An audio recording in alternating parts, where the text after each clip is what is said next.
परगना जिले के भंगनमारी गांव में ममता जी की सरकार में जिस निर्ममता के साथ महिलाओं की पिटाई की घटना हुई है, उससे पश्चिम बंगाल की जनता बहुत विचलित और आक्रोशित है। यह दर्शाता है कि तृणमूल कांग्रेस की सरकार में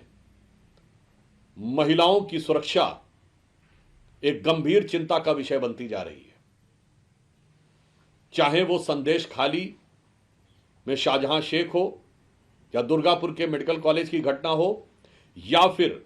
आज यह दक्षिण 24 परगना जिले में हुई वो घटना जिसमें आरिफ लश्कर, मुन्ना लश्कर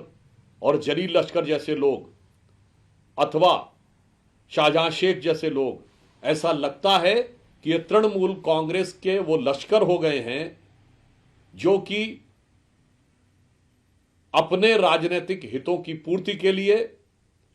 जनता पे अत्याचार करने का माध्यम बन गए। ऐसा प्रतीत होता है कि ये तृणमूल कांग्रेस के राजनीतिक लश्कर ये लोग हो गए हैं।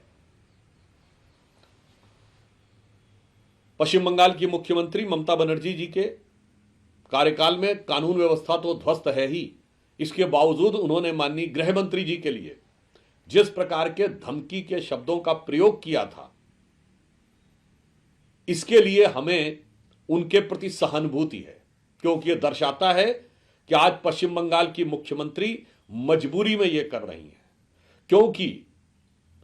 ये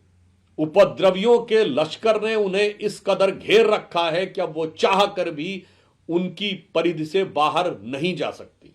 यदि वो ये कह रही थी कि गृह मंत्री जी उनकी इच्छा के बगैर बाहर नहीं आ सकते, इसमें अहंकार नहीं, ये उनकी विवशता है कि अब ममता बनर्जी जी ऐसे उपद्रवी एलिमेंट्स की इच्छा के बगैर कुछ नहीं कर सकती हैं। और हमारे मन में यह संदेह उत्पन्न होता है, भारतीय जनता पार्टी, पश्चिम बंगाल की जनता और देश की जनता के मन में यह संदेह उत्पन्न होता है कि ये सारे के सारे लोग, चाहे वो शाहजहां शेख हो, चाहे वो इलियास हो, चाहे ये आरिफ, जलील लश्कर जैसे, मुन्ना लश्कर जैसे लोग हों, क्या ये सब कहीं घुसपैठियों के किसी नेटवर्क से संबंधित तो नहीं है? मुझे लगता है कि पश्चिम बंगाल सरकार को